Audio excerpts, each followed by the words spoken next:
It was Jersey. These stories that his lyrics, the lyricism that he put into his music, the storytelling. I've swam in Greasy Lake. I know what he means by the dark side of Route 88, and we're going to leave that there because we shouldn't talk about that, why he called it that. But Okay. these stories, Asbury Park, behind the palace, our other grandmother would take us to the palace every now and then with Tilly there on the wall. We get into those bumper boats, the Ferris wheel. These stories they were told of places that we knew. We lived down in that area. We grew up down in that area. But not only that, it was the musicianship also behind it. The band that he put together. Growing up, I was in the band in high school, so I learned music. I got into my brother and I both are very much into music, but entirely two different veins, so to speak. My brother was always at the cutting edge of anything new, anything that he knew about U2 long before they made it to this country. Right? He was always at that cutting edge, and he was always looking for that new thing. Yet he still loved Bruce. Me, and he'll tell you, I'm still kind of stuck about probably 10. When I say, "Hey, this is new," he's like, "Well, that was 10 years ago." I'm always about 10 years behind the wave.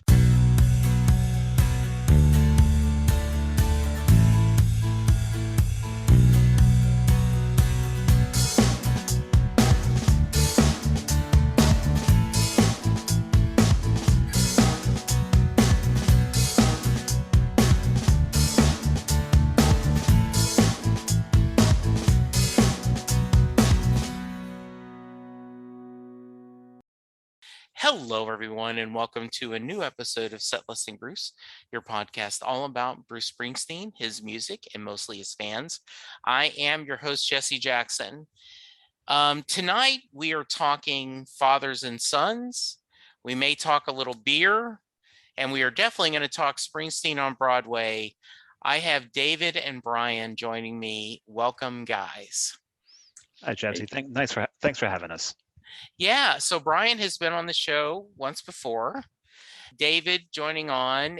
David, go ahead and tell us a little bit about yourself, then we'll have Bryan. Elevator pitch. Bryan's younger brother.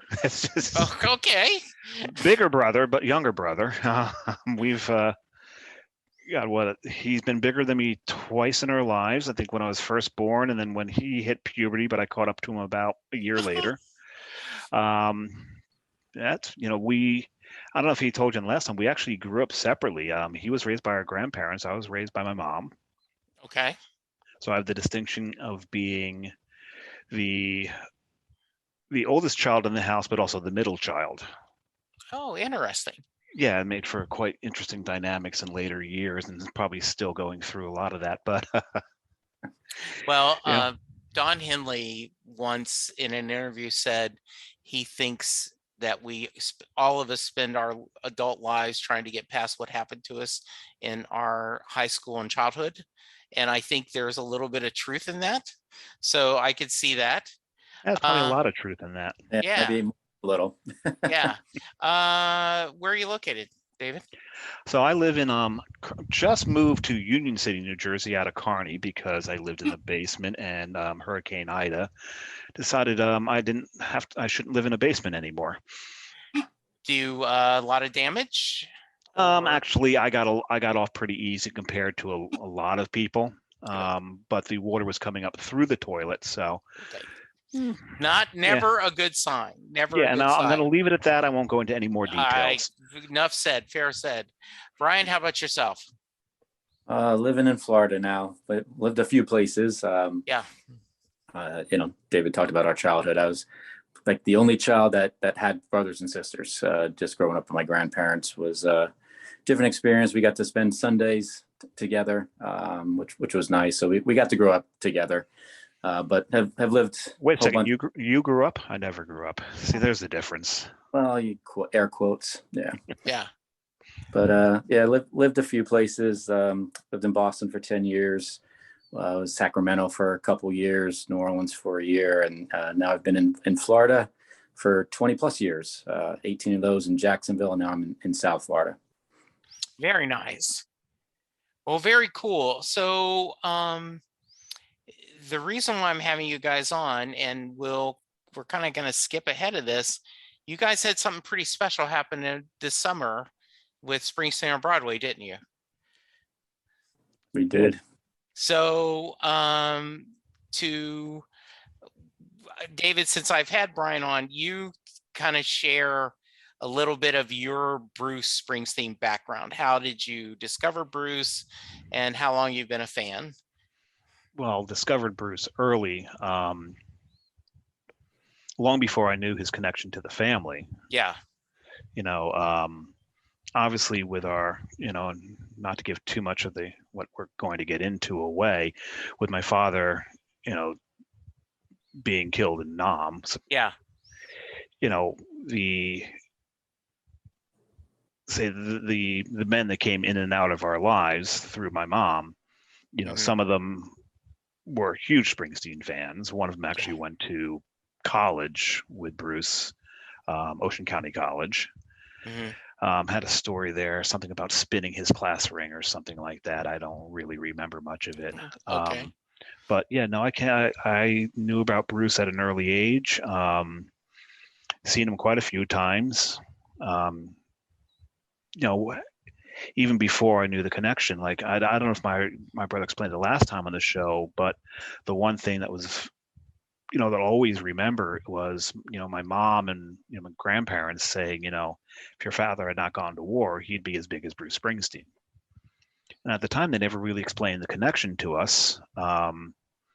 Eventually, my mom would say, tell us that, hey, your dad knew him.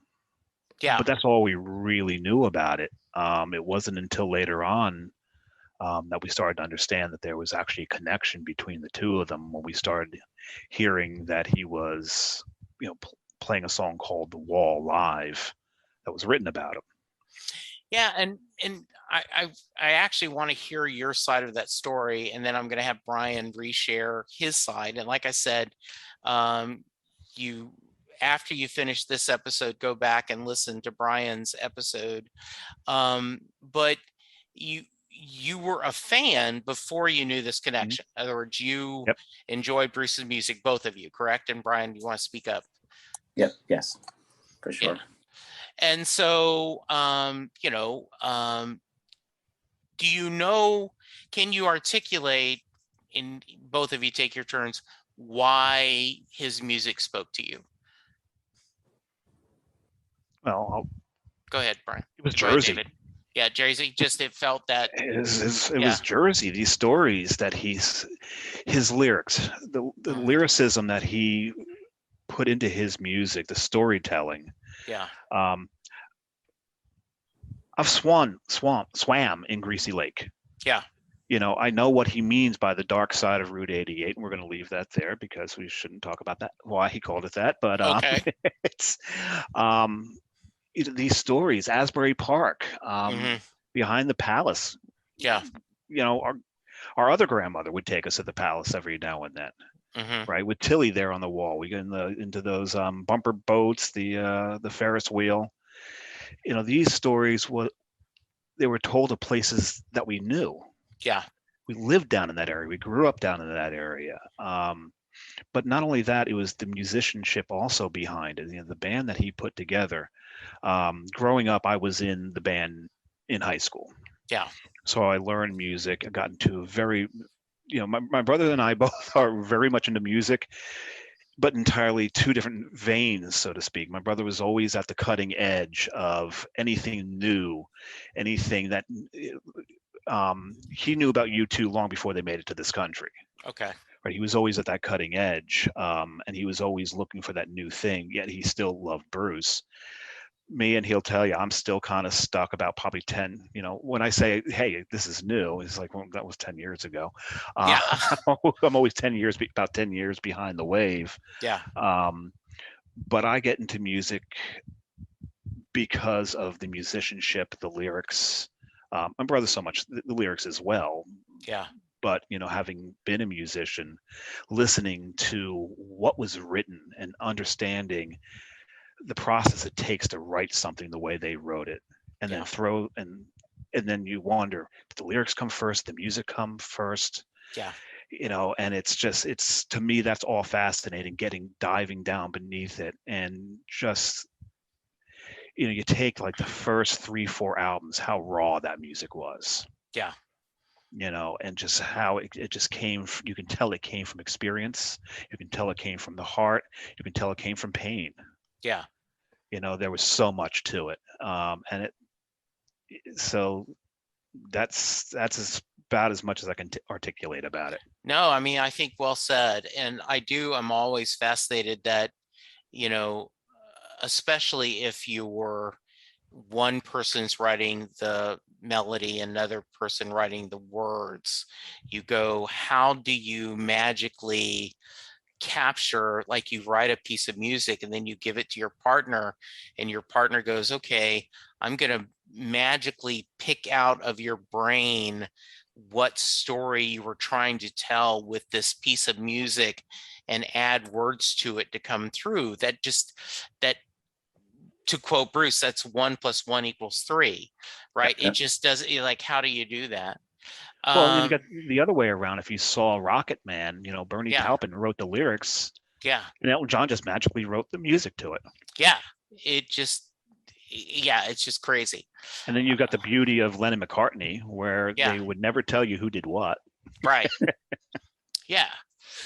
Yeah. And I'm a huge Brian Wilson fan. And so you think about all that music he wrote, and, and then, he had all these different lyricists that he worked with, everyone from Mike Love to, on and on. And it is just kind of crazy. Did you guys get to go to shows together early? Like, what, as brothers, did you guys get to go to see Bruce shows together or other concerts together? We went did. to Yeah, we went we to a lot of concerts together, didn't we? Yeah. Yeah, our grandfather was good. He knew of our love for music. So Okay. if there was a show we wanted to see, he would drive to the Meadowlands. He took me out to Philadelphia to see the Pretenders back in the day. But we saw the stand that he did at in East Rutherford, Brendan Byrne Arena, whatever it was called back then, or if that's we went with our mom. Yeah, but in Droves. But you and I, we saw the Kinks there too. Yeah. We saw a lot of bands there. Actually, our grandfather took us to Philadelphia to see the JFK Jam. The Who and the Clash and Santana. Yeah, he didn't wow. so hungry on the way home. Yeah. So you guys, and you've touched both on this, but it just would be casually mentioned every once in a while that when you bring up that you're listening to Bruce or you see a Bruce album, they would just casually mention, oh yeah, your dad knew him, right? Or not casually mentioned. My memory, I mean, David grew up with, like you said, our mom. Yeah. I mean, for me, I just put the pieces together because I listened to Bruce when Dave Marsh came out with Born to Run. I read that. Yeah. Saw the band's name in there. It's just like, well, if he was playing the Middletown skating rink in a battle of the bands versus the Castiles, then they had to have known each other. And that was the only connection, that I or knew about. And like David said, people said things that they played, the Jersey Shore and all that. So no one was ever, upfront about it. No one ever said, that, like you said, they just kind of dropped hints. So we never really knew until David had seen the video of The Wall and sent it to me and said, have you seen this? He's talking about our dad. I'm like, what?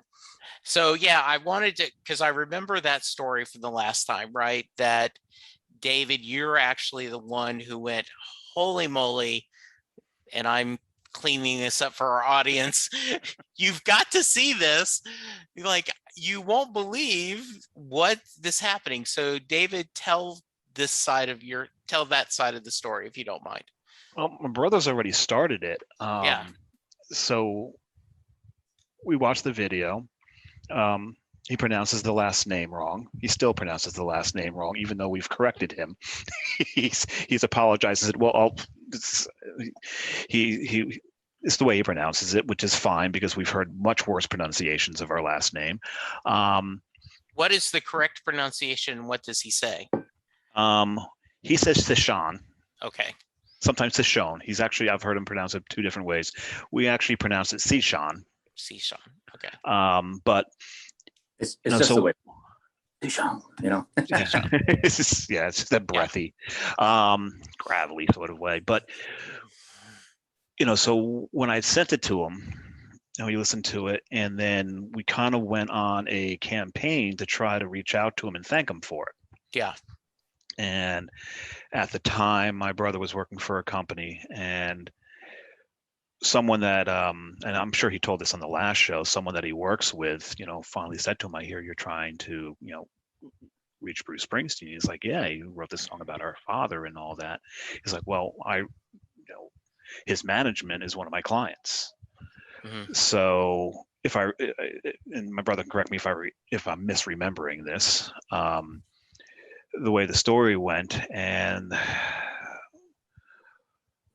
Wayne, right? Wayne was his manager at the time. Yep. And so the guy got to Wayne, and Wayne went to Bruce, said, "Hey, do you know that Walter's sons are trying to get to you?" And Bruce's response was, "I didn't know he had kids. Get them to the next show." Wow. Is that correct? Yeah, basically. Kind of paraphrased in a nutshell and condensed. And so then we got to go see him in Tampa. Mm-hmm. Orlando, that's correct. I'm like, I'm trying to remember. Yeah, it's in Orlando. And we had quite an ordeal actually trying to get to see him, because when we got there, the tickets had not been put aside. My brother called Wayne. Wayne told my brother, "Give the phone to the person at the ticket window."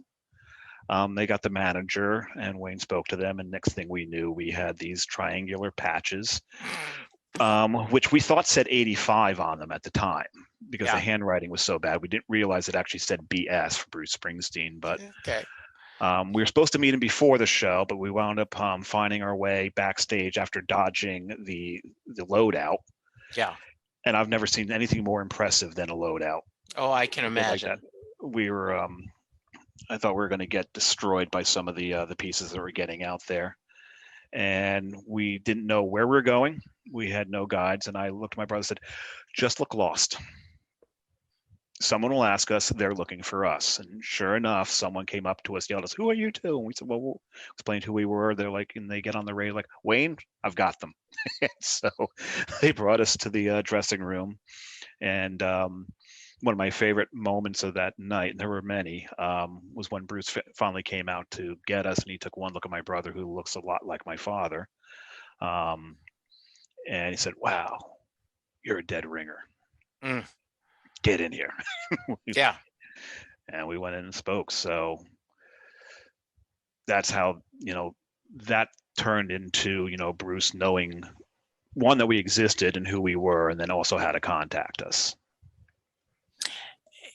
That, and we talked about it, that losing your father, because you both were young, and just the memories of that. My father served in Vietnam, but blessedly came back, never the same, according to my mom. It changed him, but I can only imagine this void you're having of missing your father, period, but then having this someone quote unquote famous, someone you admire, talking about your father in an intimate way. I know that's not really a question, but it's just kind of leading you to share any memories you've got kind of from there. Go ahead, Bryan. Let my brother go first, because he actually has a memory. Okay. Yeah, I mean, this is jumping to the end, Jesse, but yeah, it's hard to get closure. I mean, we've had veteran groups reach out to us that served there, and that they sent us signed pieces, because they went to where Fire Station Alpha was, where the battle was. Yeah, the Ivory Dragoons, right? Yeah, but I think what you're touching on, right, is, it was a sense of loss. There was that void. We heard all these stories, so there was a myth, right? And Yeah. What when we got to meet Bruce this last time, it was thank you for getting our dad's story out there, because that's what we had asked. Like, look, thank you for writing the song, but can you tell the world his story? Because for everything we heard growing up was he would have been someone, and Bruce is like, I got to do that, and he did, right? Yeah. But I think when we met him in New York on Broadway this past time, I said to him, like, thank you. I said, for writing the songs. I said, but you keep our fathers alive through you. And Patty, who was there, she was walking away. She stopped. She turned around. She's like, that's the nicest thing that anyone could ever say to Bruce. So, wow.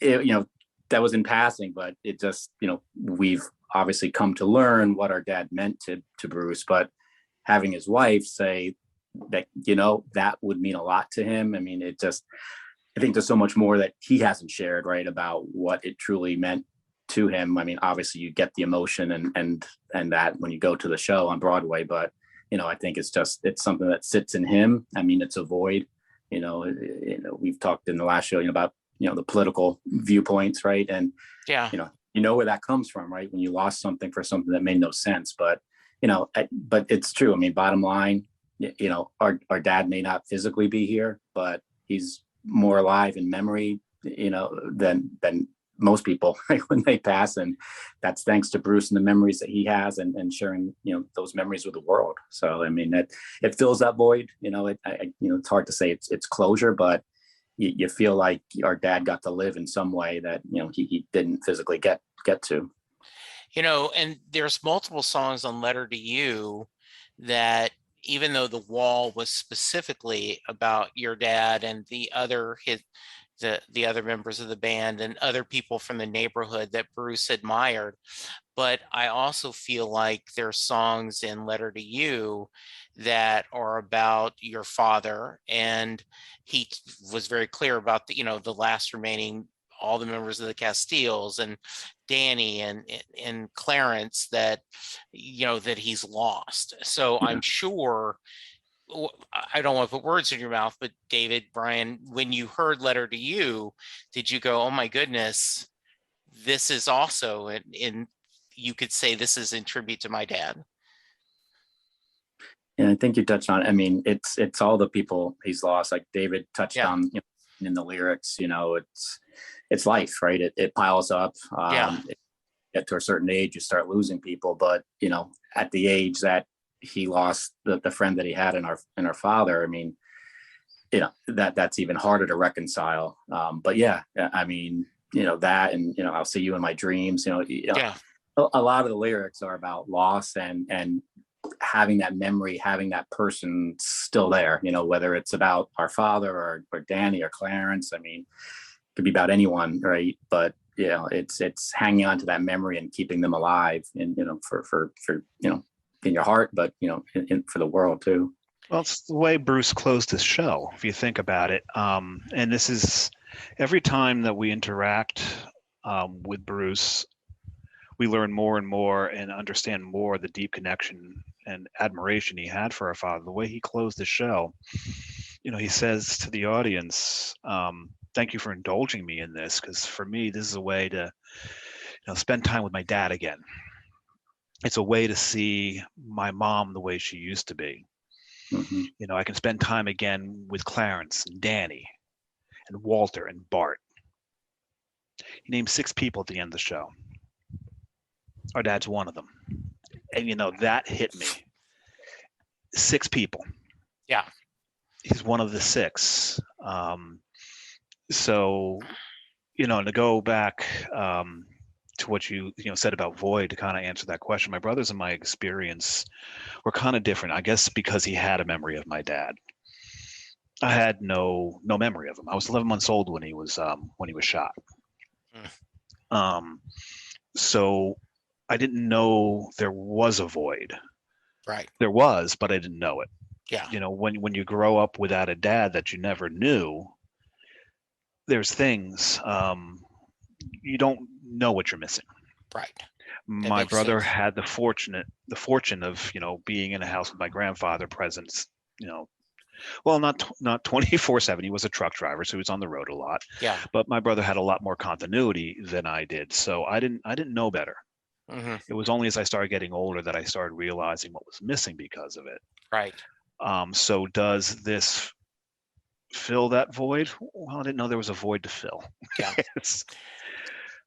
Did either of you go see Broadway the first time around? No, we weren't able to. Okay. And my brother's down in Florida, and I'm not a man of great means by any means. So. Sure. Yeah, absolutely. So talk to me through how seeing, first off, had you heard because my first thought, and spare me a little bit, I was like, oh, I hope he doesn't change a word, because there's no way I can go. My lovely bride was nice enough to let me go the first run, and I'm not a bad enough husband or selfish enough to ask to see again, right? Like this, I played that card once, I'm not going to try again. And so I was like, oh, I hope he doesn't change anything. I hope he doesn't change anything. So I won't. And then when I heard that he added a couple of new songs and kind of rewrote things, I went, well, okay, damn it. I hope they record it. I hope they do something. I said, but I'm glad for the people who are going to go. So how did you guys, walk me through, did someone reach out to you? Did you guys reach out to someone to say, hey, any chance we can see Broadway? What walk through that, and either one of you take lead. Well, let me tell them about Ira first. Okay. I was going to set it up for you, because it was, again, well, there was no text back in the day when he told me about the video, but I got a text like, hey, I just got the weirdest email. And I'm like, okay, weird how? Yes, exactly. Well, before we get there, I want to rewind a little bit. Please. We knew about the show. The one thing we didn't know is that he spoke about our dad every single night. I knew that. Well, I didn't know that until Ira Shapiro reached out to me. Ira Shapiro's a reporter for the Washington Post. And he reached out to me and asked me if I knew this. I said I didn't. And he said this. He goes, of the whole show, this really spoke to me the most. And I'd like to get your dad's story out there. So this is a reporter for the Washington Post. So of course, I reached out to my brother, said, hey, this guy from the Post wants to do a story. He wants to interview me. What do you think? He's like, yeah, do it. So if you look in the Washington Post, there is a story, very well written, but exceptionally well researched. My God, I already knows this stuff. But then fast forward to now, like my brother was saying, I get this email from George, and usually if I see a name I don't recognize at work, I don't know if it's spam. I don't know if it's the IT department trying to test us that we're, catching these things, because they do that from time to time. But the header was Bruce Springsteen on Broadway. I'm like, well, if I open it and don't click any links, I should be okay, right? So I open it up and read it. I'm like, oh wow, this is his stage manager. And of course, being pretty cynical, went and looked up the dude's name, and sure enough, it's Bruce's stage manager. And then I reached out to my brother, said, I got this email, and he can tell the rest of it. Oh, no. Yeah. And you're like, is it for real? I'm like, well, yeah, that it's the company name and everything. So, and we just responded, and he was just like, what dates can you come up? Bruce would want to invite you to the show. And he's like, well, what dates are the show? So he sent a calendar, right? We look at the calendar, and, David's like, when can you make it? Your schedule is probably harder to get from Florida. But, I just honed right in on August 28th, because there was a show that night. It was a Saturday night, and August 28th of this year would have been our dad's 75th birthday. So wow. Dave, can you make it on this date? Because that would be great to be there on that day. And, just knew that Bruce would probably, appreciate that fact, right? So, sure. So, we sent that back to George, and he's just like, yep, I'll send you the tickets electronically. And, when we get there, just, let me know, and I'll try to come out and talk to you. So we did, and George came out before the show and talked to us, and obviously COVID, so we couldn't really spend a lot of time or go backstage, but Bruce came out with Patty, and we got to talk. But yeah, I mean, and she yelled at him. Yeah, but because he hugged me, so she's like, but we're not touching people. but Jesse, I apologize, because he did change the words again, for that night, because he did mention, that we were in the audience. He's like, Walter's sons are here tonight, and tonight would have been his 75th birthday. So, that moment, from everything we've heard and read, right, really hits people hard. That. Yeah. I'm slightly tearing up now. I mean, just to hear that, I can only imagine. I lost my father on the 10th anniversary of 9/11. He, COPD, just ended up, toward the end of his life, horrible, couldn't breathe, and so 9/11 is already a rough day, but then when you throw in there that you lose your father on that day as well, it's a very emotional day. So to know it's your father's birthday, you're in Springsteen on Broadway, and to have him bring that up, I'm losing it if I'm you too. And he did it with amazing dramatics. The timing, no, it doesn't, but the delivery, the way he delivered it, because he started talking about him, and he paused, and he waited for the audience to settle down. He goes, would have been his 75th birthday today. And then that really took the audience over the top. And then he announced that we were in the house. The people behind us figured out it was us. Just asked us at the show, but I create emotional tunnels. I think I block things out, because my wife Becky was with the Wizards, and she's just like, afterwards, she's like, the whole place gave you and David like a round of applause and a cheer that for being there. I'm like, I didn't really even hear that, right? When Bruce said that, I just leaned over to my brother and hugged him, right? And that's how the people behind kind of be like, all right, you didn't clap, you hugged each other. Let me see. It's like, are you Walter's sons? Yeah, we're like, yes. In this case, 1 and 1 makes 2. Yes, indeed. It is such a wonderful legacy.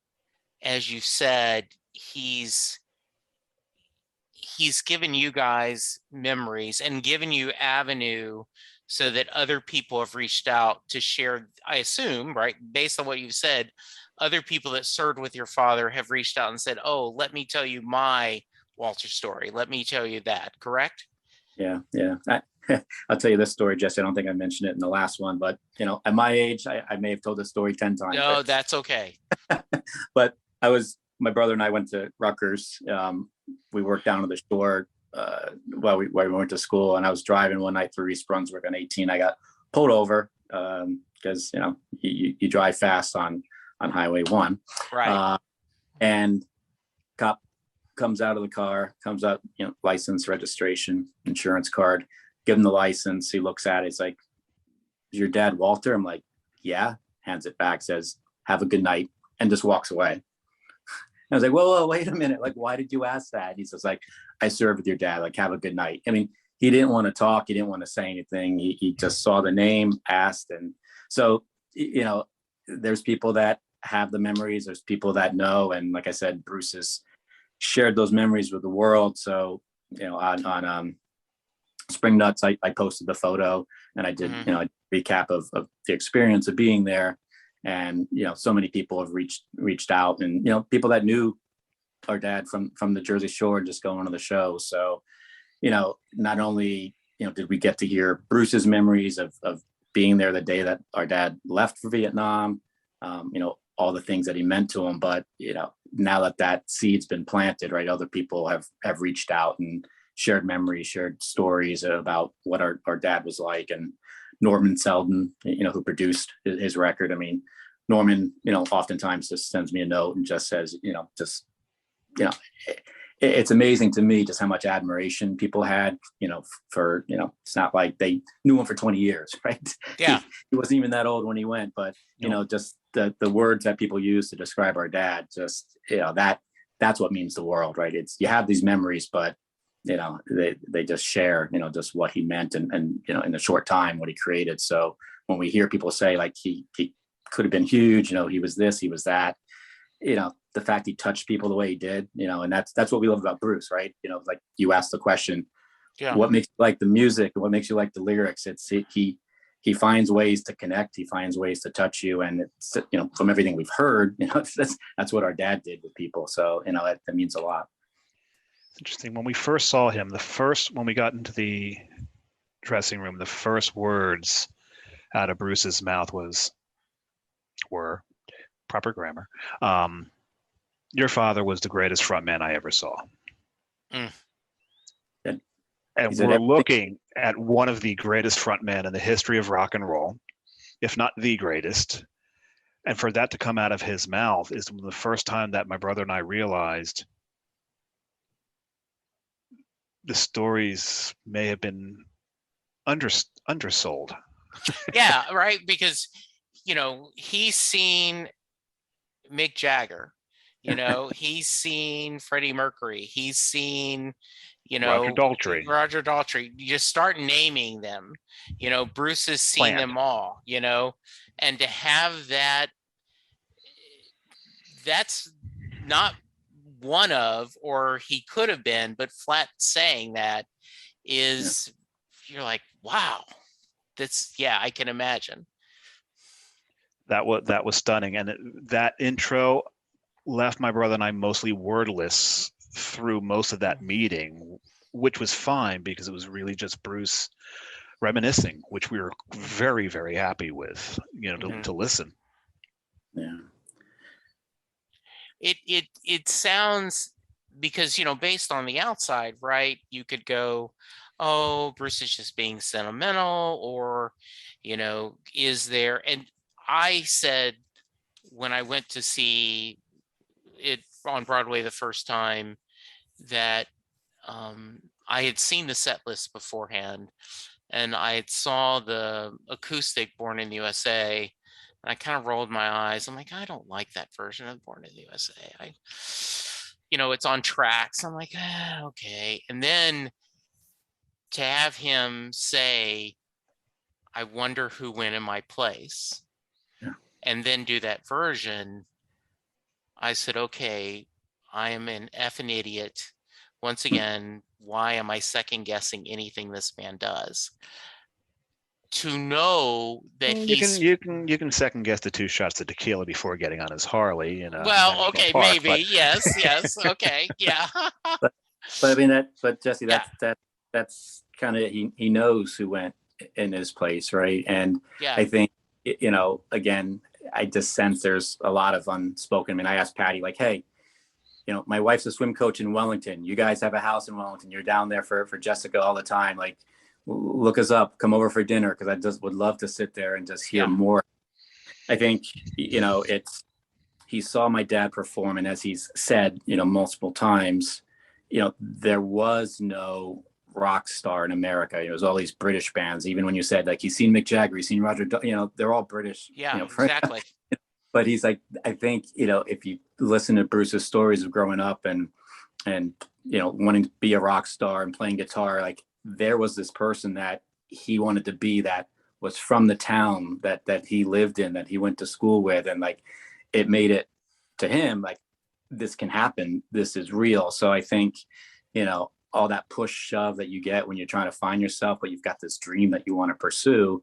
I mean, I think our father, apart from, as Bruce put it, teaching him everything he knows about performing on stage, it was giving him that hope that dream is real, that he could accomplish it. So, like when you meet him and we talk to him, it always feels like, he owes us, in his mind, right? He doesn't, but it always seems like he owes us a debt, for some reason, and I think it's just, our father, really helped him, I think, become, who he was. And, I'm putting I'm taking all the words that he says and putting them together and rephrasing them. But, that's in the private conversations we've had that we've shared, that's the sense I walk away with, at least. And you guys, it's very clear. Your father was somebody very important to him, not just on a professional level, but a personal level. Like, he felt a kinship and a love for him that, and therefore, like, I think it's amazing that, he goes, I didn't know he had kids, right? Like it's almost if, wait a minute, someone didn't tell me the rest of the story. Why have I not known this? It's an interesting point, because I've been told that he was there the day my father shipped off for boot camp. Right. And well, when we saw him in Orlando, he was talking to us, and he looks at me. He's like, "Last time I saw you, you were about this big." I'm like, "Yeah." So I was like, "You just said, okay, like you said, yeah. okay, yeah." So yeah. Well, maybe he just had not put one and one together, right? Yeah. Maybe so. That's amazing. What's next? What is there anything else that you guys want to do or try to do to share your dad's story? Well, there was the last thing I said to Bruce after the show on Broadway. Yeah. My father's band had 2 songs that they had written. One was a local hit, got played on New York radio, big enough that they wound up opening for the Young Rascals once. Okay. It was called Molly. Okay. And the last thing I said to Bruce, I asked him, I said, I'd love to hear Molly perform live again. I would love to hear his music shared. Yeah. And he said, well, I'm going to need to talk to the band. Wow. So if he plays that, there's not another thing I'll ever ask of him. Bruce doesn't like to play cover songs. Come on. No, because he's and everyone thinks he's playing cover songs when he plays Fire or Because of the Night, not knowing that he wrote them. Yes. Yeah, wait a second. He did Santa Claus Is Coming to Town. That's a cover song. Yeah, there you go. That would be pretty cool. That would be amazing. I would love to see it, love to hear it. And like I said, there's nothing else I could ever ask of him after that. Yeah. And I keep going back to your thought of helping to keep your father's memory alive and to let other people know, because I'm going to sound overly dramatic, but there is a whole generation of mostly young men whose future were taken away because of this specific war. And I know that's all wars can do that, but specifically Vietnam is something that has been very, Ken Burns, the Civil War, race relations, and Vietnam, right? There's things. And your father is a great example of a representation of all that we lost because of the people over there. And once again, not a question again, just a statement, and you guys comment. Talk about the Ride for Freedom. Please. I'm asking my brother. Okay. Yeah. Because it looked like he had a thought fomenting there. Yeah. There is the New Jersey chapter of Rolling Thunder. Okay. Had reached out to me. Actually, no, I'm sorry. It was the curator of the New Jersey Vietnam Veterans Memorial Museum reached out to me, and he asked me, well, how are you with public speaking? I said, well, I've got to do it at work every now and then. He's like, well, would you like to speak in front of a group, about, your father and, here at the museum? I'm like, yeah, okay, sure. What he failed to tell me, it was going to be in front of 2,000 bikers after the Ride for Freedom by Rolling Thunder. Okay. Which was really quite an honor. It was it was amazing because the president of the chapter has this leather vest, and he has all these patches on the back of it. He's probably got about 20 patches on the back of it, and our father's is on there. He knew stuff I didn't know. Wow. Charlie knew everything. And so when we got to, so I got to ride in the back of a bike. I don't know if I can say this, but I was this one guy's bitch for the day. It was awesome. Okay. But it was good because it was raining, so he acted as a wind and rain shield for me. That was awesome. Yeah. So we get there and I start speaking. And to your point, I started off saying, I know you all know who I am, and you expect me to stand up here and talk about my father, but my father is literally a sung hero, right? Bruce has written a song about him. So I started talking about some of the other people I'd lost, and then I wound up turning the speech into the story about my mom and what she went through. Yeah. What the survivors went through, and that's actually what the curator, actually not the curator asked me to do. That's what Charlie asked me to do, is, tell the story of the survivors. So whereas it's not just the loss of the generation, and it's not just the loss of the men that didn't come back, like your father, there was something lost in them as well. Yeah. But is also the generation that came after, that were either those parents were absent, or the children didn't get the full experience of their father that they should have had. Yeah. Like in your case. Yeah.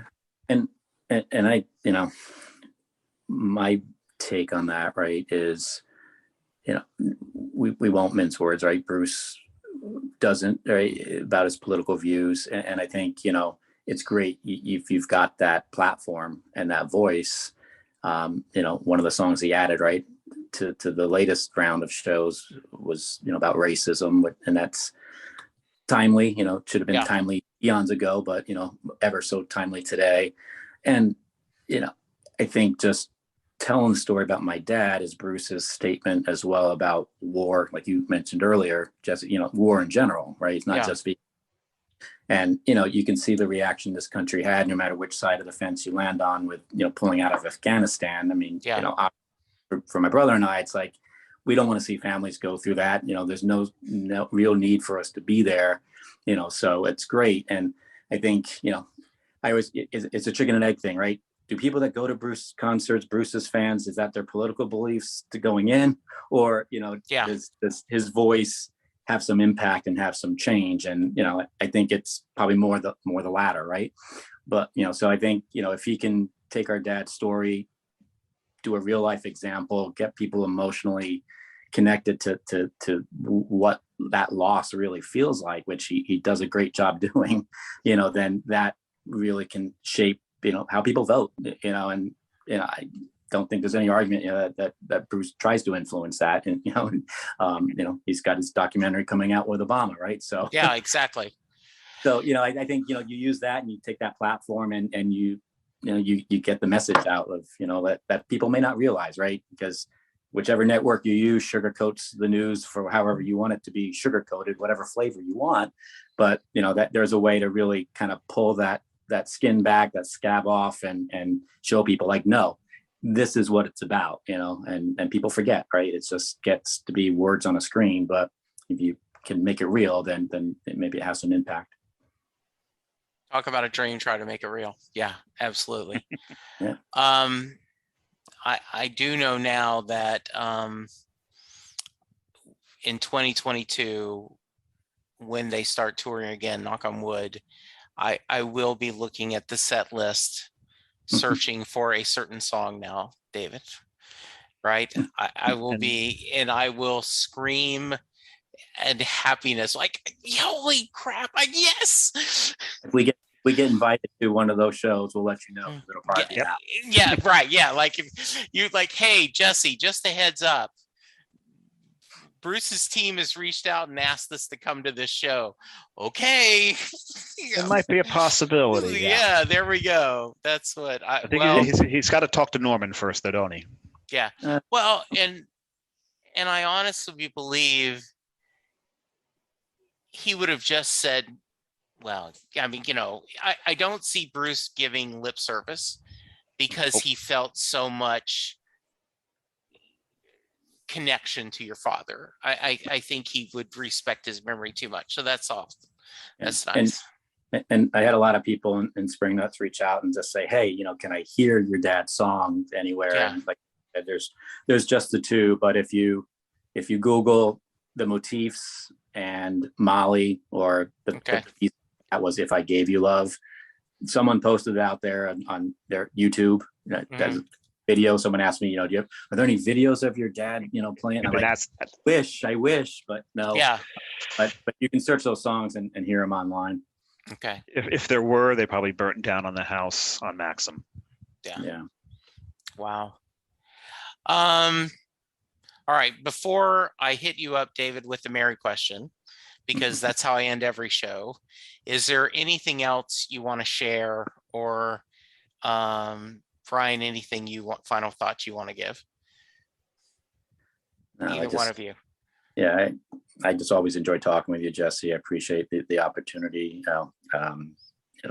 Talking, right? Words matter. You asked, what made us Springsteen fans, and to me, the music.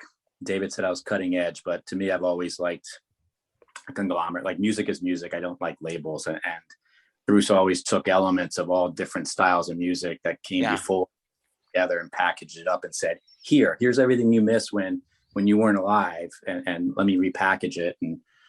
But it's the lyrics. I spent my childhood as a quote unquote only child reading books, and he tells stories. David, when you were talking about the lyrics, you just kept saying stories and story. I mean, that's what they are. So, to be part of one of those stories, that growing up meant a lot to me, because each song was almost like a book, for me growing up. So, yeah.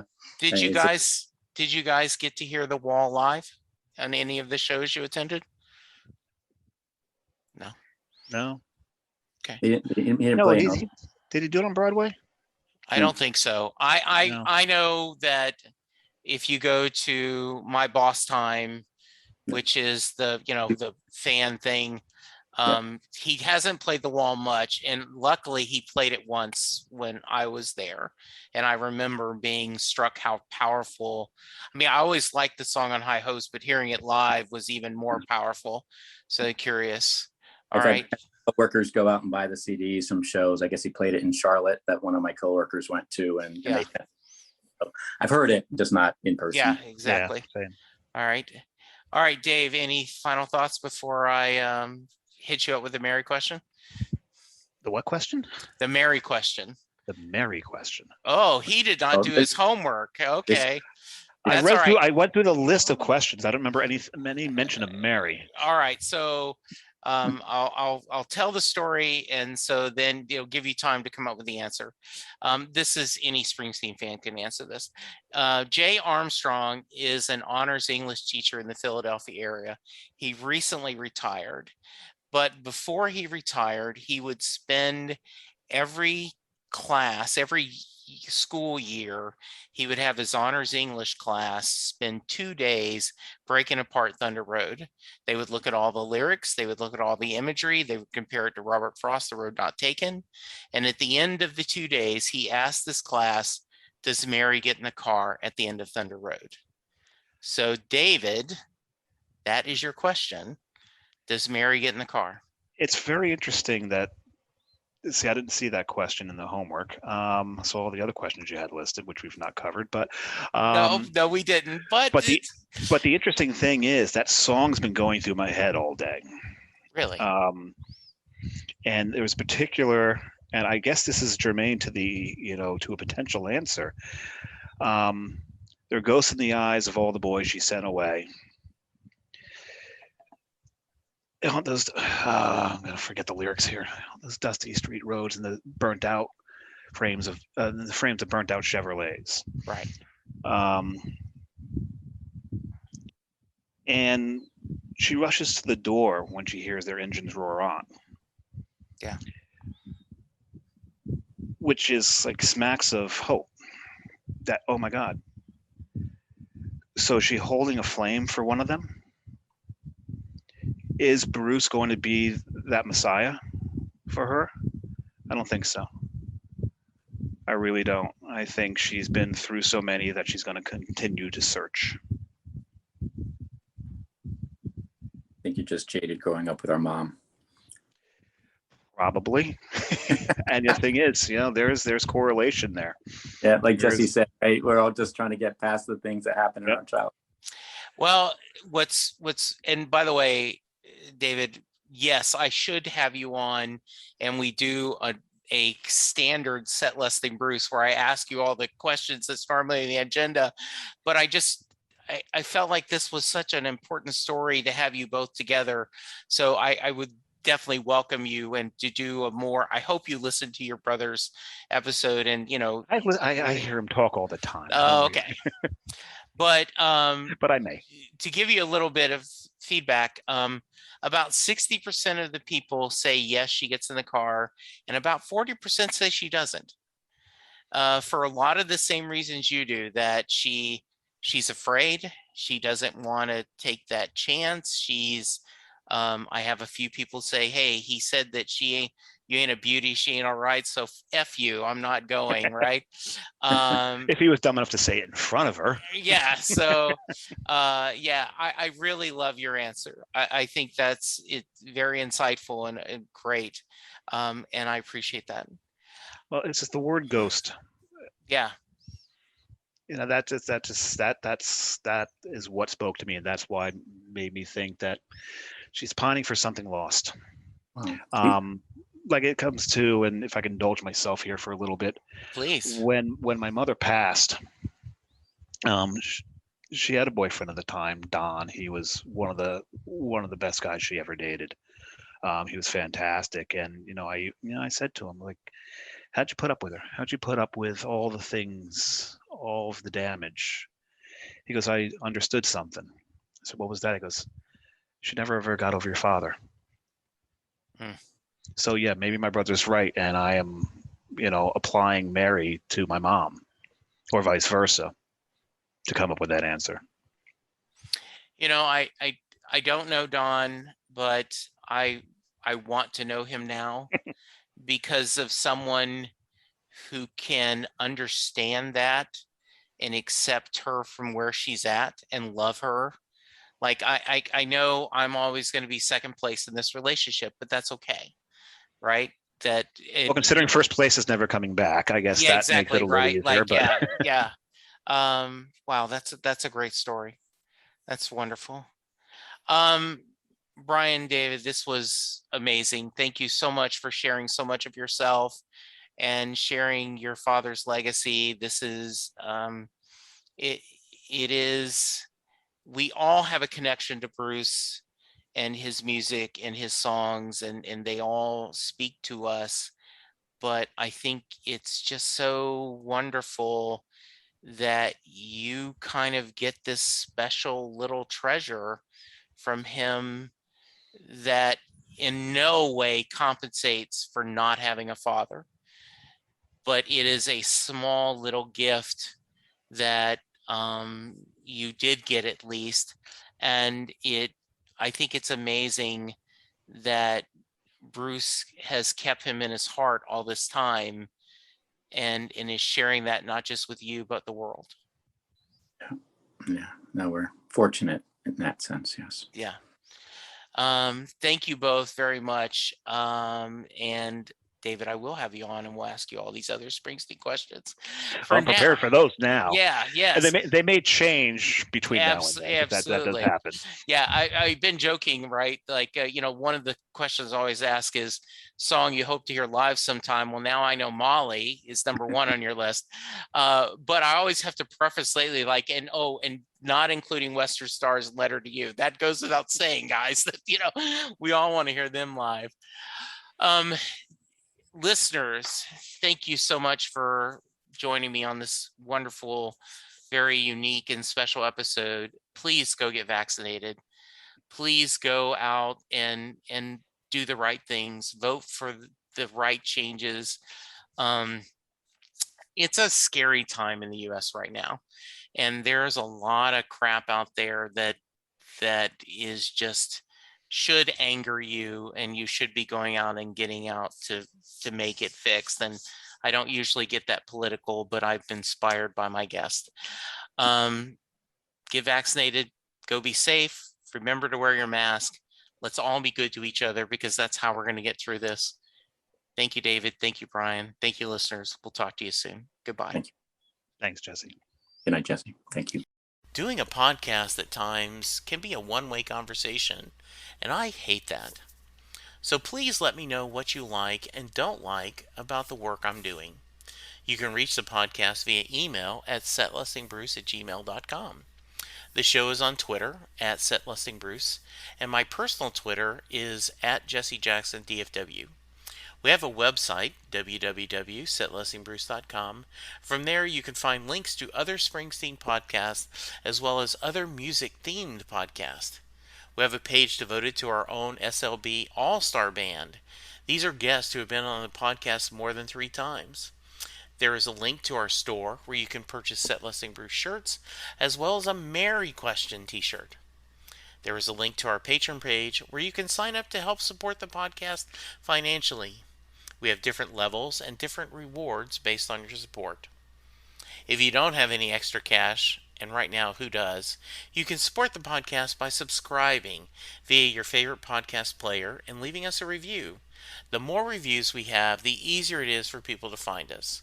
And please tell a friend about the podcast, especially if they love Bruce or music, because it will make a difference.